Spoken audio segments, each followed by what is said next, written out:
Okay. Hello, everyone. Welcome to Infusion, well, day 2, but first panel of the day, 2021 Rewind. Thank you, everyone, so much for joining us this early morning. If you are in the western side of BC on the eastern, happy afternoon to you. And if you're anywhere else, good evening, most likely to you all. But thank you so much for joining us today. On behalf of the team, once again, welcome. We are beyond excited for what's in store. I mean, you can just tell from everyone who's a panelist today, it's going to be an epic, epic day. We also just wanted to really quickly go over some housekeeping, which is please, please, please know that this is a safe spot. This is a space for one and all. Please keep the energy going all day. And if you do anything, we do not tolerate hate of any kind, so it will be flagged and banned immediately. We'd also like to mention that we are presenting this festival from the unceded, and if you don't know what that means, stolen lands of the and territories of the Tsawwassen, Kwantlen, Stolo, Katzie, Kikwetlam, Coast Salish, Squamish, and Tsleil-Waututh First Nations, who have been the stewards of these lands since time immemorial. We offer them our deepest thank you and respects for allowing us to gather and celebrate here today. We also offer our deepest respects for elders who have passed and those who are with us today. But reconciliation does not start or end with us kind of stating the obvious. It's something we need to put into practice every day. It means implementing the calls to action in the Missing and Murdered Indigenous Women and Two-Spirit and TRC reports in our own lives as settlers and individuals. The responsibility is not just at a political level, it's also at an individual one. We would also like to bring to attention what the government and RCMP in so-called BC are doing to the territories and land defenders in the Wet'suwet'en territories. If you are able to, we are adding a link into our chat. You can donate to their legal defense as well as pledging ongoing support. But most importantly, we need to continue to keep all eyes on them. So continue to share those posts, use the hashtags, and ensure that the harm being perpetuated against them does not go unnoticed. We hope you all will join us and stand in solidarity with Indigenous land defenders across Turtle Island and their allies. Thank you. I will be passing it on over to Rob, who is our moderator for today. Rob is a researcher. Oh my goodness, everything just glitched for me. I'm so sorry. Rob is a researcher within the YA literary industry with a focus on, oh my goodness, sorry, he's an educator, researcher, and consultant who works primarily with YA literature and 2S LGBTQ plus representation. Over to you, Rob. Thanks so much. Awesome. Thank you so much and welcome everyone. And it's really great to see you all here this morning. I have the pleasure of speaking with some wonderful and incredible authors this morning. I am going to start though by letting them all introduce themselves because you're here to hear them more than you are to hear me. And then we will sort of ease into things and then get into some, deeper questions and then hopefully have some time for Q&A. So I will call out names since there's a number of us on this panel and we'll go in order of who's on my screen. So I believe we will begin with Jennifer. Hello. Hi, hello. Just a quick introduction. I'm Jennifer Mathieu. I'm a YA author. I'm living in Houston, Texas in the States. The author of 6 novels. Probably the one most people know about is Moxie, which was made into a film for Netflix, which was really fun and sort of surreal. But my latest book is Bad Girls Never Say Die. It is a gender-flipped feminist reimagining of The Outsiders, the YA classic. I'm an English teacher in my 17th year, and I still, I've taught that book many times, but I always kind of wanted to know what would it be like to explore the world of the bad girls. Not just the greaser boys. So that inspired Bad Girls. Thrilled to be here. Thank you for having me. It's fantastic. Thank you so much. Next up, we have Robin. Thanks, Rob. Jennifer, I love the sound of that. I look forward to reading it. What a great idea. Yeah, Robin Stevenson. I live in Victoria, BC, and I write books for kids and teens, ranging from board books and picture books up through young adult novels and young adult nonfiction. So my newest teen novel is When You Get the Chance, which I co-wrote with my friend Tom Ryan, who lives out on the East Coast. And my most recent teen nonfiction is My Body, My Choice, The Fight for Abortion Rights. And yeah, I've written 29 books, including, the range from board books up through teens. So kind of all over the map. And really happy to be here and to meet you all. Thank you. I mean, only 29 books though, like, come on. Hey, I'm working on it. That is amazing. Thank you so much. I love your background too, with all of them displayed like that. That's perfect. Next up, we have Sarah. Hi everyone, I'm Sarah Sook. I live in Vancouver, BC, where I write books for kids and teens. My one and only published book came out earlier this year in May. It's called Made in Korea, which is a young adult rom-com about two teens that sell Korean beauty products at school.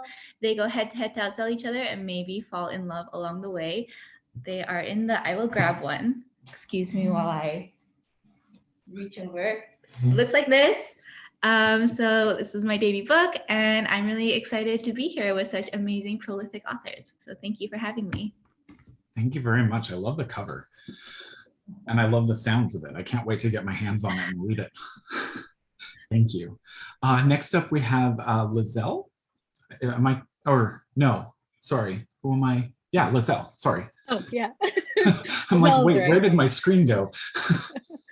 Hi, I'm Liselle Sambury. I'm a Trinidadian Canadian author, and my debut novel is Blood Like Magic, about a family of Black witches living in a near future Toronto, and 16-year-old Voya Thomas, who's given the impossible task of either killing her first love or losing her family's magic forever. And I'm very excited to chat with everyone today. That is quite the setup. Love it. Thank you very much. Next up is Ashley. Hi everyone, I'm Ashley Shuttleworth, author of A Dark and Hollow Star, which is, I'm glad I'm not the only one that had a lot of post-it notes in their book. I only read half of it before I decided I can no longer read my book anymore.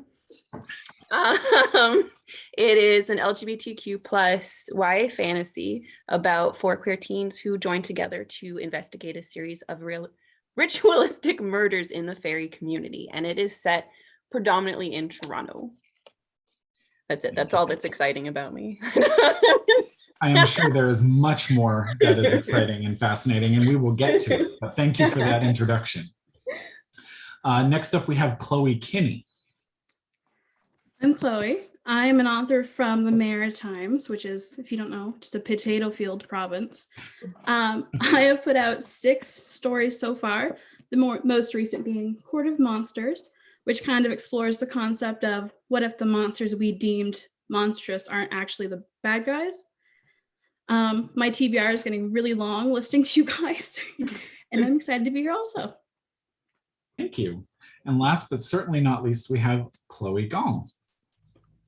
Hello, I'm Chloe Gong, so excited to be here. I am from New Zealand, as you can probably hear, but I currently live in New York, and I'm the author of These Violent Delights, which is a Romeo and Juliet retelling set in 1920 Shanghai, and last week its sequel came out, so now I'm also the author of Our Violent Ends, which I conveniently have sitting nearby, and so excited to chat with everyone. That is fantastic. Thank you so much. Oh man, my TBR is now definitely much bigger as well. I'm very excited to get to read all of your books. I guess since you all gave us sort of a little bit of your intro and what your latest or newest work is, I guess, you know, we like to start, I guess, not simply necessarily, but I'm always curious, where did your idea for the current book come from? I know, Jennifer, you sort of touched on it a little bit already, but I wonder if we could get a little bit more about, you know, where the idea came from and how you got started on the journey of writing your newest book, or the, you know, if some of you have sequels, like the first of the 2 or whatever. So maybe we'll just go through the same order just to keep things running a bit smoothly, and then we can do some back and forth banter a bit later. So maybe Jennifer, if you wouldn't mind maybe expanding a little bit on how you got to where you did with your current book. Sure. So with Bad Girls, The Outsiders was sort of the book of my heart when I was a young student. I remember in 6th grade, I read it all in one night. I had a science test the next day, and I was a very dutiful student, but I did very poorly on that test because I stayed up all night to read The Outsiders in one evening. No regrets. And, you know, it was a book with, you know, it just had so much heart in it, and the plot just kept me moving forward. And I think it was the first time that, you know, there's characters that die in that novel where I felt it was like real, you know, it just ripped my heart out, and it was just such an intense emotional experience. And then when I became an English teacher 17 years ago, my first year in the classroom, I was told, oh, well, on the syllabus is The Outsiders. And I saw how students from all walks of life fell in love with the story for all the reasons that I did. But in The Outsiders, you know, there's a Soch girl, there's the girl from the right side of the tracks, there's Cherry, and we get to know her male counterparts, you know, the Sochie, the rich boys, and of course we know the Greaser boys. But there's only like a very throwaway mention of the Greaser girls. There's none on the page. And my first year in the classroom, I did not know that it was called fan fiction, but I assigned my grade 7 students to write fan fiction. I said, why don't you know, take a scene from The Outsiders and write it from another character's point of view, or take a minor character and write a world for them, or write what happens next. And I was a journalism major. I have no formal fiction training. And I actually sat down and tried to write an Outsiders fanfic from a Greaser Girls perspective. And this was a long time ago, long before my first novel. But I have to say, it gave me permission, first of all, to think maybe I can write fiction. And it became the seed for Bad Girls Never Say Die. So all these years later, I kind of went back to that first foray into fiction, and it became Bad Girls. And it is a reimagining. Of course, it's a totally different story, inspired by The Outsiders, but it is set in Houston, my hometown, in 1964. And it's an homage, I think, to the hope, and hopefully I come close to matching the intensity and the emotion and all of what makes The Outsiders so beloved still today in Bad Girls. So yeah, that's the journey. And you know, it's been a real dream. It's been real fun to kind of go full circle with this one. Yeah, I mean, The Outsiders is a huge influence on a lot of people, and I'm very interested to read this sort of reimagining or reinterpretation. Thank you. Robin. Yeah, so When You Get the Chance came out of a friendship, really. So Tom Ryan writes queer YA. He's written a couple of thrillers that some of you may know, Keep This to Yourself, and I Hope You're Listening. And he used to live out here on the West Coast, and we used to hang out at the local coffee shop or the local pub and talk about books and writing together. And then his husband's in the military, and they were transferred to the East Coast. And I just really missed hanging out with him. So I quite impulsively just sent him a text one day and said, hey, I have this idea, we should write a queer YA novel together. And was really happy that he immediately wrote back and said, yeah, we absolutely should do that. So we just hopped on the phone and started brainstorming ideas, and we had both been, because we had both written queer YA books before, we both had lots of opportunities to go to schools and talk with groups of like GSAs and QSAs and young queer folks in schools. And so talking about some of the things that we'd heard teens asking for, and some of the things that, you know, we had wished we'd had as teens, and just what some of the themes were that maybe we wanted to include in the book. And just sort of brainstormed characters and ideas together. So we came up with we decided we would write in 2 different points of view, and that Tom would write from the point of view of a gay teen boy living on the East Coast, and I would write from the point of view of a queer teen girl living on the West Coast. And we came up with these 2 characters who are cousins who haven't seen each other in a long time, and then are reunited at a family funeral, discover that they're both queer, but have almost nothing else in common. And we wrote it, Tom wrote from the one point of view, I wrote from the other, and we just sent each other chapters back and forth across the country. So it was kind of our socially distanced writing project pre-COVID. It was supposed to come out in May 2020 and was postponed a year because of the pandemic. And we had really hoped that we would be able to, visit all kinds of Pride festivals and launch the book together and promote the book together. And of course that hasn't happened, but it has been interesting because I think that the pandemic and not having Pride celebrations the last couple of years has, if anything, just made me realize how important those things have been and are for so many people. And so I'm kind of hoping that the book gives people a little glimpse of that during years when those things actually aren't happening in the same way that they normally would be. But yeah, it was a lot of fun to write, and lots of the things that we're both passionate about, like, intergenerational relationships within the queer community and queer history, and just the chosen family, queer community, all of those things that really are important to both of us kind of came up as we wrote the book. And yeah, it was a lot of fun to write, and I'm excited that it's finally out in the world.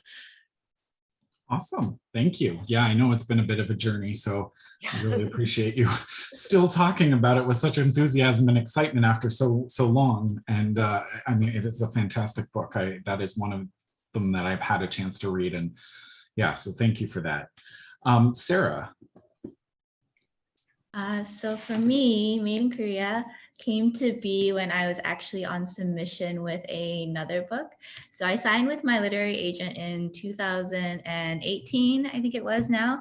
And then we went out on sub. It was actually a middle grade fantasy. So that was the first book I ever wrote, signed with my agent with it. And then we went out on sub with a middle grade fantasy. And for those of you who don't know, going on submission is when you and your agent send it out to editors at publishing houses to see if they want to buy it. And I had a really difficult time on submission. We weren't able to sell the books. I was just getting a lot of rejections, a lot of like almost, but not quite. It's like, we love it, but I think we'll pass. So I got a lot of that. And then during that time, I think I was feeling pretty discouraged. Like, am I ever going to become an author? Like, is this ever going to happen for me? It's a lot of rejections. So I wanted to write something fun and something that would kind of help me take my mind off everything on submission. So I love fantasy, but I also love contemporary. I grew up writing a lot of K-pop fan fiction, speaking of fan fiction. So I wanted to go back to my contemporary roots. So I came up with an idea about two teens selling Korean beauty products at school, but I had no idea what else they did. I was like, I know they're going to sell these products at school, but like, I have no plot. And I think that's quite common for me. I like have no plot other than this like general idea and these characters that come to my mind. I'm like, this is what they're going to be like, and they're just going to be at school for like 300 pages. So I had to kind of flesh it out a little bit more, which is where like conversations with other writer friends really came in handy. It takes me a little while to kind of like figure out what the characters do, but what helps me is writing a few chapters or just getting into their voice and seeing how they steer the story. So actually, this book was not even originally a rom-com. It was just like kids selling stuff at school, they're battling each other. Maybe there's like an underground market where they're selling stuff secretly. I like envision kids in band class like pulling products out of their tuba and like black marketing it to their friends. But I had to kind of scrap a lot of that, which is okay. It's all part of the process. But eventually throughout the writing, I actually found like, oh, these two characters, they might fall in love, like it might happen. And all of my friends were like, so you're telling me that this is like not a romance, like they're just gonna like shake hands at the end and like that's gonna be it. So that was a process too of discovering like, oh, the characters can actually lead the way too in writing the story, because they showed me very clearly from the beginning that they want to be together, even if at first I was like, nah, they're just friends, it's fine. So that was my process for Made in Korea. Very organic, I would say. A lot of like things just kind of happen naturally. Although, you know, I say it like it happened very easily, but again, I like have no plot for a long time. So I'm just kind of like sitting for a long time too, staring at my screen. But I'm glad it came to be. So that's how Made in Korea came into the world. Great, thank you so much. And Liselle, next.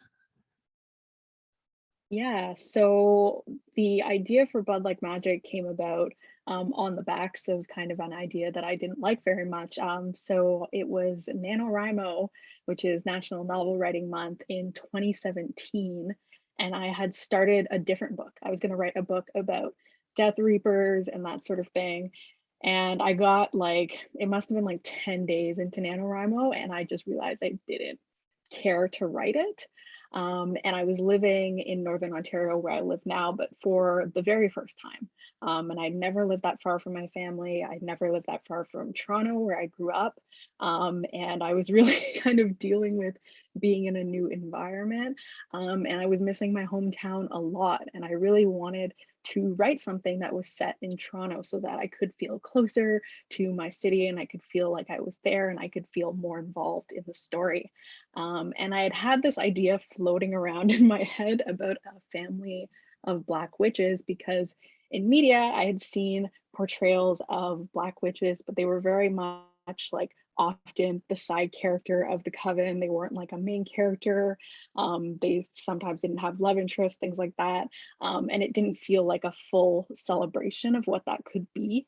And so I thought it would be a great idea to make this family and put them in Toronto. And then literally just for vibes and fun, I was like, I'm gonna set it in the future, just because I thought that would be cool. And essentially that was how those bits came together. And I, much like Sarah, I realized it needed to have a more of a plot than just a setting and vibes. And so from there, I kind of tried to figure out what would be the stakes of this story. And I've always loved a like romance in which like, you know, you have to go through this struggle to achieve something. So I was like, okay, she has this family. This family is a big focus of the book, and they're all magical. So what if there was something that threatened their magic and she had to do something to overcome that? And that ended up being having to kill her first love to save her family's magic. And then I just, from there, decided to make things as difficult as possible for my main character. So I was like, who would do terribly in a situation where you had to make a really big decision? What about a girl that is terrible at making decisions and in fact avoids them constantly and is now meant to make these very large decisions? And what about a boy that she has to fall in love with who wants absolutely nothing to do with her and makes it as difficult as possible for her to find someone, fall in love with them, and then have to ultimately kill them? And so it was basically kind of like an adding on more difficult things over time and then pulling the story together in that way over 20 days that were left of NaNoWriMo. So I'm taking notes. So I've got, you got to have characters, a setting, and then you have to make things super difficult for whoever your characters are. So yeah, if you want to be mean, like I'm mean to my character, yeah. Perfect. Okay, I can do this. Okay, next up, thank you. And next up we have Ashley. So A Dark and Hollow Star began very chaotically. I started planning it when I was living in Toronto, working at Starbucks. And then I went home and I didn't actually start writing it for a few years later. I'd written a different story first that featured Nausicaa, who is one of the main characters of the book. But that didn't go anywhere. And then A Dark and Stallo. Oh boy. Whatever my book is titled. Picked up by my agent, who is not the agent I have now. It was with the same agency, but my agent then left. So I was transferred to another agent. And then we put it back out on sub. And everybody was like, this is really complex for YA. This is very long. Why are you doing this? Until I found an editor that was like, we need to make this way longer. I love it. So A Dark and Hollow Star went from one point of view that was like 80,000 words to 4 point of views that is like 160,000 words. It was very nice. I definitely wound up with both an agent and an editor that understood the way that I wrote and what I liked to write. And they're all very supportive throughout the entire journey. Why I wanted to write this book in particular, it's set in Toronto. I wanted to write a fantasy that was kind of like set in Canada.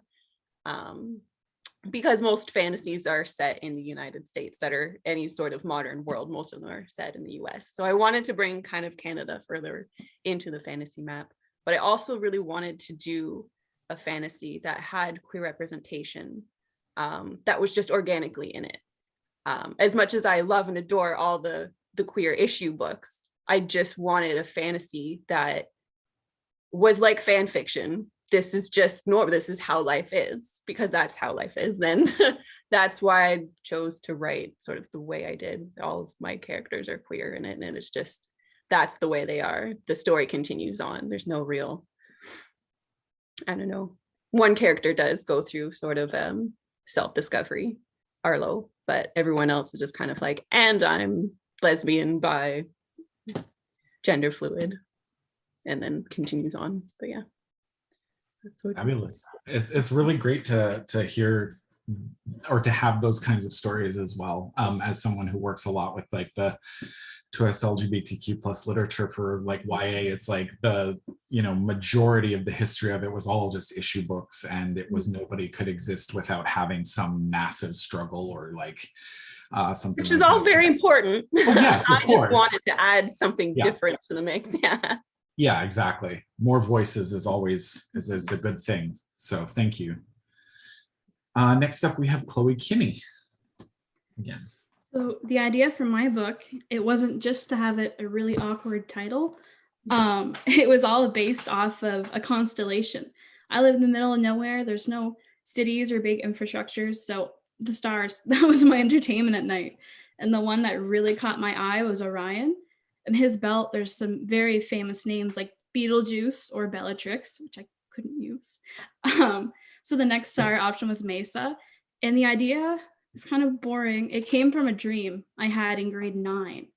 And the whole dream was like there was this beast hidden behind lockers, and he kind of breaks free, and he grabs the girl, and he's like, you don't belong here. And then like this whole battle ensued. It was grade 9. But I took the idea and I wrote like a 60,000 word draft set in 2015 Ohio before I realized it wasn't going to work. I can't just throw this ancient race of monsters into modern day and have it work. So that kind of brought me back to thousands and thousands of years ago. And from there, it was really just a struggle of picking out what I could represent. Like a giant cause for violence, in my opinion, is miscommunication. So I kind of brought that into the fold where there are hunters and there are monsters. But halfway through the novel, this man comes who's monster and hunter. And he goes, well, how do you know which is the monster? So that kind of brings the thought of, oh, have we been hunting the wrong person? Have we listened to our mistakes? It brings some present day issues into the mix, which are not so subtly called out. But yeah, it was just a dream and then a lot of drafts. And I put that out in March in book 2 next week. So it was very much pre-planned, in my opinion. It just was very natural and organic, like Sarah said. That's great, thank you. And last but certainly not least, again, we have Cloey Gong.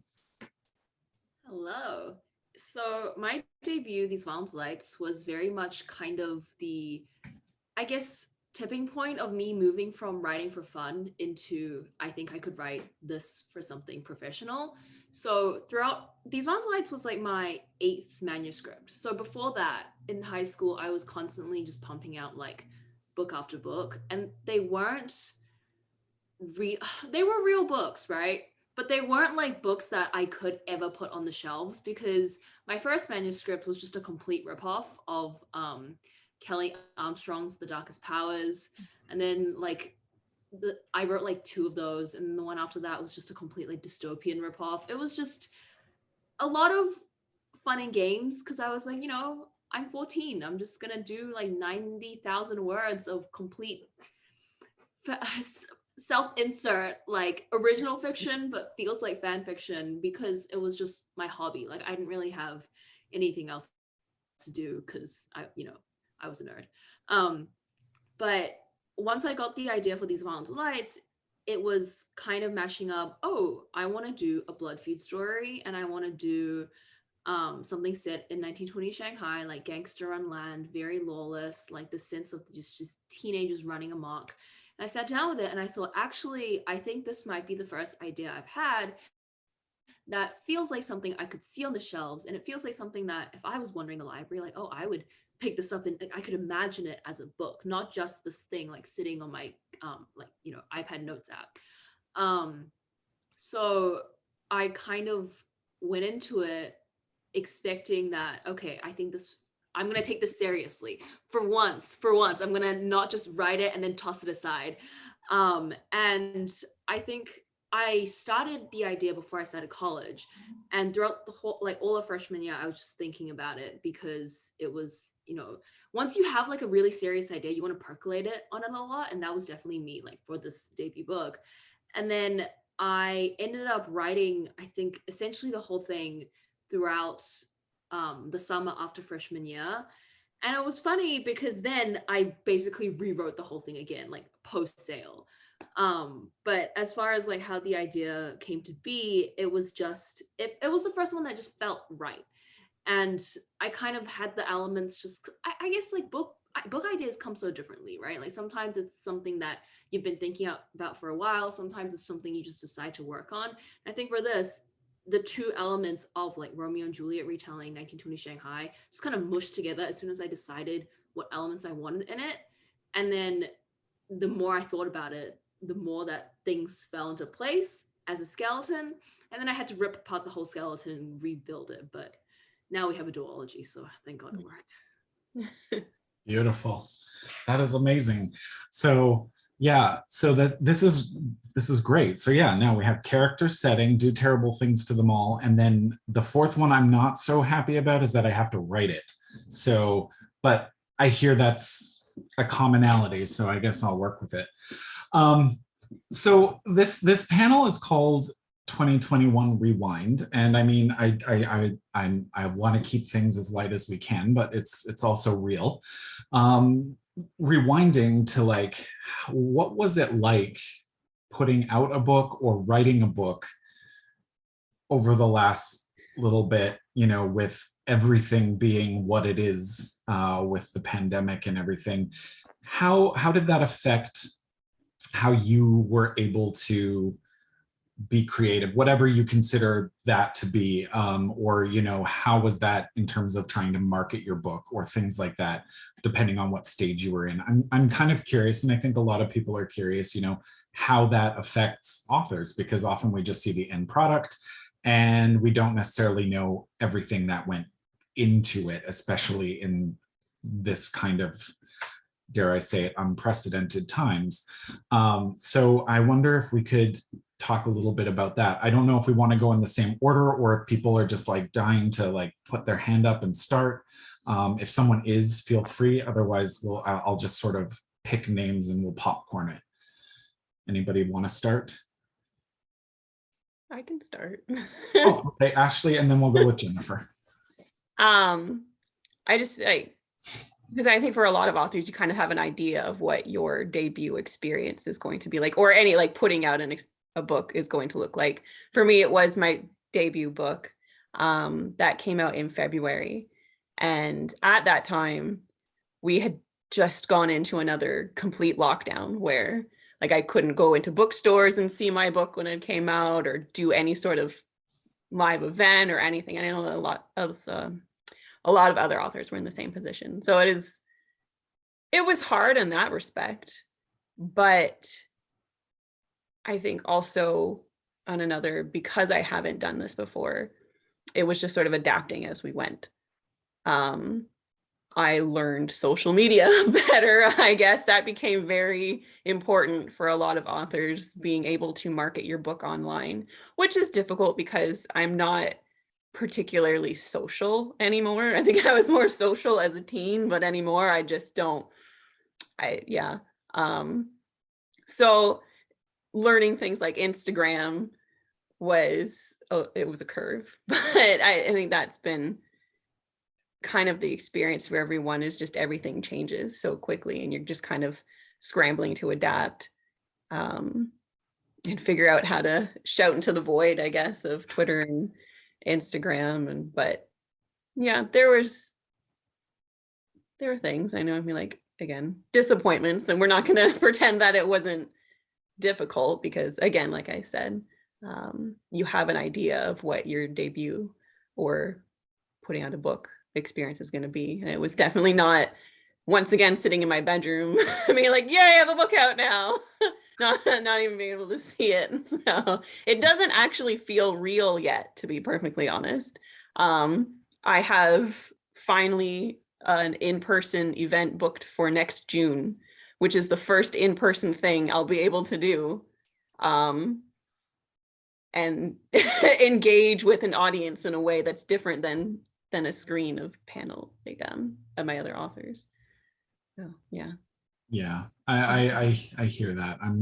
I know it's tricky, but we appreciate you being here and talking. Oh, I am definitely not knocking panels. Thank you for it. Yeah. I know we're all like Zoom fatigue / social media fatigue situation. So Jennifer, you put your hand up. Yeah, and my heart does go out to those of you with this being your debut, because it does, having done both an in-person release and then this, it definitely feels different. There have been some positives. I did a virtual launch with Blue Willow Bookshop here in Houston, and I was in conversation with Samira Ahmed, who's one of my favorites, and she's in Chicago. That would have never happened, if we hadn't been doing a virtual launch.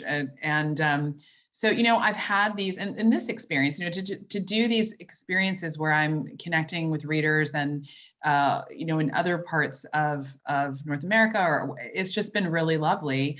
And as a reader, I'm a big fan of the adult writer, Curtis Sittenfeld, and she did an in conversation with Roxane Gay, who was another, I'm a huge fan of hers as well. And so as a reader, I was like, oh my gosh, like I would never get it, they might not come to my town. And so to be able to jump on to a virtual free panel and listen to Roxane Gay interview Curtis Sittenfeld for her book Rodham, that was like a huge, I was like, this is awesome. So there have been a lot of pluses. That said, I did do my first in-person event for Bad Girls. The American Library Association, the YALSA, the young adult wing, did have a small in-person conference in Reno, Nevada. And I went there a few weeks ago and was able to do an in-person panel and was reminded of the joy that can when we're in person together. For me, I think the really interesting part is now going to be, as a writer, I mentioned before the panel started, the book that I am working on now is set in 2017 in the aftermath of Hurricane Harvey, which happened here in Houston. So it's contemporary, but it's pre-pandemic. And so my question for me as a writer, of someone who writes realistic fiction, is I'm really wondering, how will I and how will other writers tackle this pandemic? Are we going to write it into every book? Are we going to pretend it never happened? Are we gonna, set it far enough in the future that, it's over, I guess? I don't know, So that to me is another interesting question. I'd love to hear the other panelists' thoughts on that. But how do we handle the pandemic in our writing moving forward is something that I personally have not yet figured out. That's a great question. Yeah, I wondered who wants to go next, and you can address that specifically now, or we can bring that back up later. But does anybody else want to go? Okay, Liselle, and then Sarah. Yeah, I can go. Specifically addressing that because, when I had planned the sequel to Blood Like Magic, there's a very large viral component that I then had to struggle through, because I was like, oh, well, this is how this book was supposed to go. And when I had sent it to beta readers, I had gotten kind of a mixed bag of like, I liked these things that reminded me of my COVID experience, and this was kind of triggering of my COVID experience. And I had to kind of figure out how to draw the line and how to mesh things so that I was kind of creating something that was similar to what I had originally envisioned and planned out for this book that I now had to write during debut year, during the pandemic, to come out next year, while also striking the balance of like, I don't necessarily, for me, want to like put out something that's so similar to something that is still occurring and still traumatizing for some teens. So that was like definitely a balancing act that I wasn't, you know, when I had originally planned that book, I had not expected that that would ever be something I would be struggling with in my writing. And so that ended up coming up. And yeah, so I decided to I ended up taking out a bunch of things in order to kind of avoid it feeling too much like what is occurring and is still occurring. And I do think of that like anytime I go for it in a book now, I'm thinking, am I going to mention this? Am I going to pretend it doesn't exist? And I've been doing a weird mix in which one book, my 2023 novel, I was like, I'm just not going to touch it. And then another book in which I was like, we all work from home now. And I didn't say anything, but I was like, you know why they all work from home now, sort of thing. So yeah, that's been a tricky balance. And that was definitely an additional struggle during debut year, during this year when, you know, I was going to write the book and I was like, oh, I have to really figure things out at this point. And like Ashley said, of debut year, like there are difficulties and kind of like, oh, this is not what my debut year is going to be like. It isn't going to be like what I thought it was going to be. Though I started getting that feeling, I want to say mid 2020, started very much to feel like this isn't just going to disappear in time for my book release next year. And you know, it was really helpful of like 2020 debuts that really rose to the occasion to help out 2021 debuts, to be like, hey, this is the stuff that I did that worked, or like, this is what we did. And like publishers kind of knowing more of like, okay, this is the online thing that we did that worked, and having that in place. So I feel like, you know, those debut authors really did help out with those authors coming after, which was really helpful. And yeah, as Jennifer mentioned, like being in Canada, you know, a lot of the events that happen are in the US. And so, you know, there were some virtual events that I got to be on that I knew, had not this been happening, probably would have never occurred. I probably wouldn't have been there. And so in that way, and also just in terms of accessibility, you know, the way people are now thinking more about, you know, disabled audiences and being able to have virtual options and things like that. So it's one of those things where like, you're kind of like, okay, well, there are some things that I can at least think, okay, this is like a good thing that happened, to kind of keep your spirits up and that sort of thing. But it certainly had its difficulties. And I think we'll continue seeing that going on, especially, you know, in terms of thinking of your work and what you do and do not want to address in your work. Yeah, yeah. Thank you. Thank you very much. Sarah, you had your hand up next. Yeah, I definitely resonate with a lot of what was shared around debut experience and the expectations of that, as well as the gratitude towards 2020 debuts that kind of trailblazed that for us. For me as well, there was an added element that I was not expecting, where I wrote Made in Korea largely out of like, for fun. I mentioned like I wanted to write something really joyous, like a very joyful Korean experience. And then a large part of 2021 was the Stop Asian Hate movement, as like there was more racism against Asian people because of COVID. So I think that was very difficult for me, and I know for a lot of people across the board, that was very difficult and like unexpected too, I would say. Unexpected to the degree that it was. I think that's maybe a better way to phrase it. So I felt in a way that this like fun, jolly book that I had written had almost become like a sense of resistance for me, like the sense of resistance to the idea that Asian people have to be a certain way, or that only certain Asian stories are important, or that like, you know, if I want to talk about being Asian, I have to talk about racism. Like, I think it became more symbolic for me than even I knew when I was writing it, if that makes sense. I knew at the time when I was writing it as well that, you know, I had felt strongly before too that there should be many different kinds of Asian stories, like all across genres, all across age groups, all across the board. But particularly early 2021, I think that just came out much more strongly than I was expecting to. Like, So I feel like that was not something that I saw coming, but that was definitely part of my debut experience, and feeling like, you know, joy is a big resistance in my opinion. And I think that that's what this book felt like to me. And debuting it in early 2021 during that time, that's what it felt like to me. And I felt like it was almost more meaningful. I got like a lot of messages from readers, particularly Asian readers, who are like, I love this book so much, and I like, this encourages me to put out my stories. And I think that's the most that like I could ever ask for as an author. Like, as someone who is writing these stories, you know, in crossing my fingers that it will reach all the people who need to read it.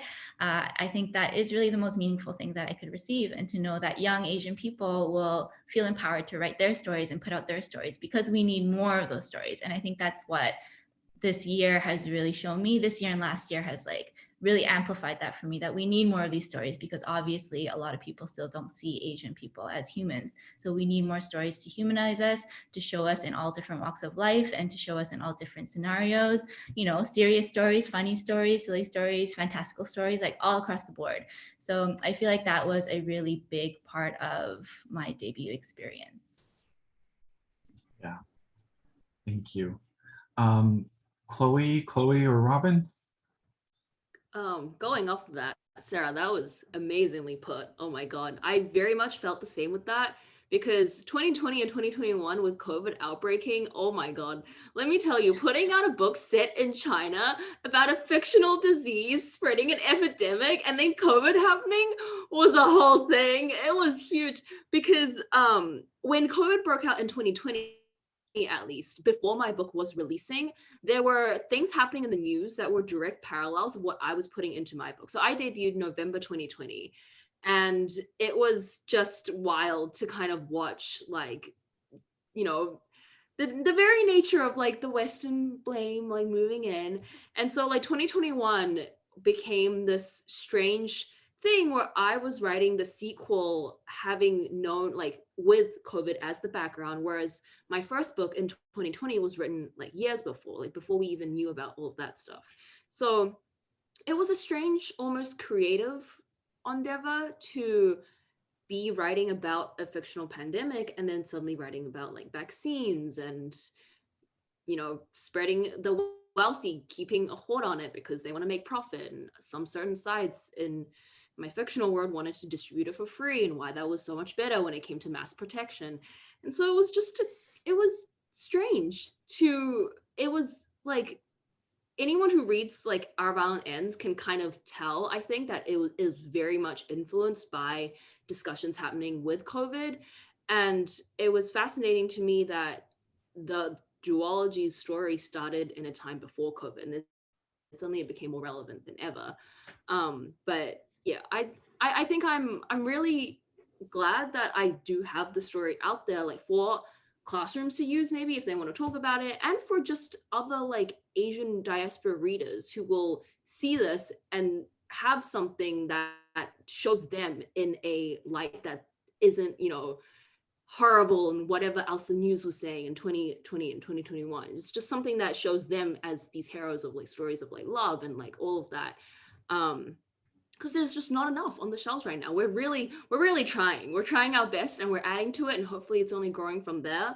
But it's, you know, we're here to keep flourishing. Hopefully there are, us being here is just doing more to further authors who are going to add as well. Mm-hmm. Yeah. Thank you. Cloey or Robin? Cloey? Bingo. I don't know how popular my answer is going to be, but I am a kind of hybrid author. So my anthologies put out were all not me marketing, but my debut this year was all me. And so that load of first time marketing debut during a pandemic it was like hitting a brick wall as you know, having an agent and editor before. But I'm really thankful in a way for being indie, because there are thousands of authors on the internet who are also self-published, and we're not comparing, like Twitter, Instagram, anything. Nobody is comparing you to the other author. It's just, we will support you. You support us. It's just a joint support train. So that has been the biggest thing I've been thankful for, publishing in COVID. And the other is that I live in a very small province. So we haven't had much COVID until recently. So my first launch was in person. And my next week's is also. But I agree that it has changed our perception, like Jennifer said. And with my story, incorporating, the theme of monsters against hunters and discovering who's in the wrong, I tried to get away from the pandemic and everything, working from home, I can't really do in ancient Greece. But I did incorporate other themes that are going on in the world, like naming and, you're the monster. No, you're the monster. Like, which one of us is wrong? And it's just kind of a big call out to modern society, in which I got to see a lot of that recently. And as, an 18-year-old author who reads predominantly, very false fantasy, like nothing is ever similar in real world, I took on that responsibility of, we have to show each other the issues that have to be confronted, even if that's in fiction. So taking the real world issues, I wasn't about to let them become okay just because it's fiction. So that was kind of my saving grace in the pandemic, is that, yes, focus on the positives, but it's also your responsibility to show the negatives and kind of correct that any possible way you can. And the virtual events, I will add that. Those have been wonderful. Yes, for sure.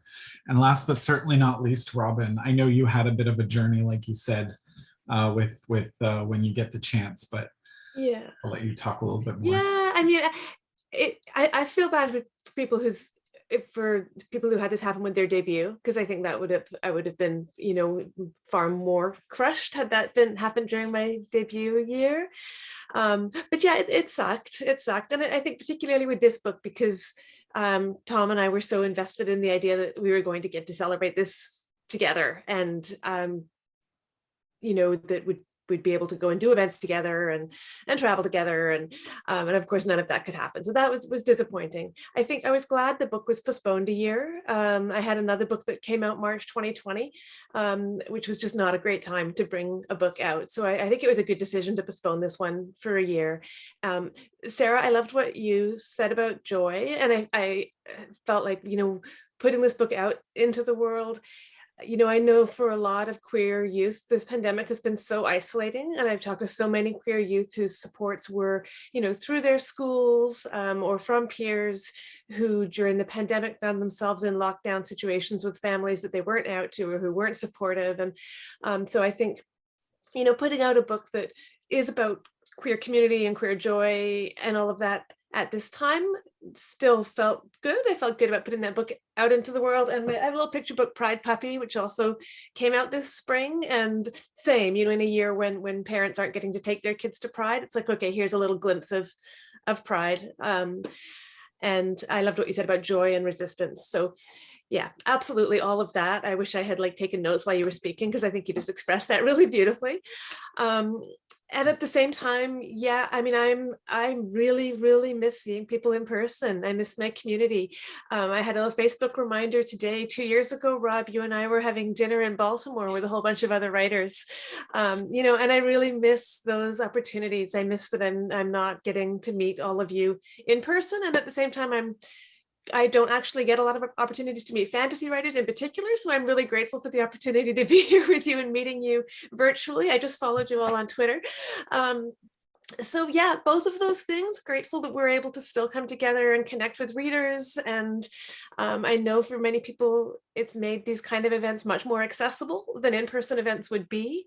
And I hope that when we get back to having in-person events, we can also keep some hybrid events or some online stuff happening, because I think that accessibility is super important. And we've learned a lot about that over the last 2 years. So I hope we can keep that going, but I also really, really miss the energy of in-person events.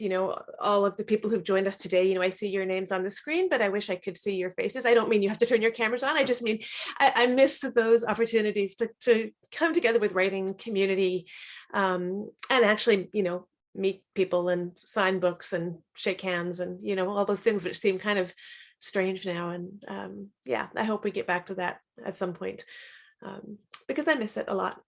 Yeah. Yeah, there's definitely a lot of, you know, like you say, there's a lot of cons, obviously, to all of this, but there have been some good things that have come out of it. The ability to attend more events, the ability to see different people, meet across borders and countries and time zones. And, you know, I'm glad to hear from a number of you that, you know, you have had supports, that there have been other authors who have been helping you along. It feels like it's often a very supportive community. I know there's always some drama that happens, but I feel for the most part, a lot of YA authors are really there to help, you know, pull each other up and make things a little bit better and easier along the way. So I really appreciate you all being here. It was an absolute honor to take part in this panel. We're pretty much at the very end. So I just want to say a massive thank you to you all for being here, for your wonderful answers. And I was just, yeah, blown away by all of you and can't wait to read more of your work. So thank you so much. And I think, yeah, Infusion is here to wrap us up. So thanks again. Thank you all so much. Also, yay, my camera works. I really appreciate everyone coming out today. I know it's a bit early, but we've been seeing the love online. Everyone is just obsessed with this panel. You all brought up so many important and great points, and forgive me if I may have paraphrased some quotes on Twitter. Just let me know. But seriously, thank you all so much. You can purchase everyone's gorgeous creations through your favorite local indie bookshop. If you are in the western side of Canada, you can also check out Massey Books, and there goes my camera again, Massey Books, Iron Dog Books, as well as your local library. Libraries are amazing. Many of them are removing their late fees, which is another barrier that has been crossed off the list, thankfully. You can also request books that they don't have, and they will order it in for you. Hint, hint, wink, wink, nudge, nudge, everyone that's here today. So we will see you all for the next panel, hopefully, which starts at 11:30. It is a really special one and cannot wait. Thank you all so much for joining us today. Thank you. Thank you. Thank you. Bye, everybody. Thanks, everyone, for attending.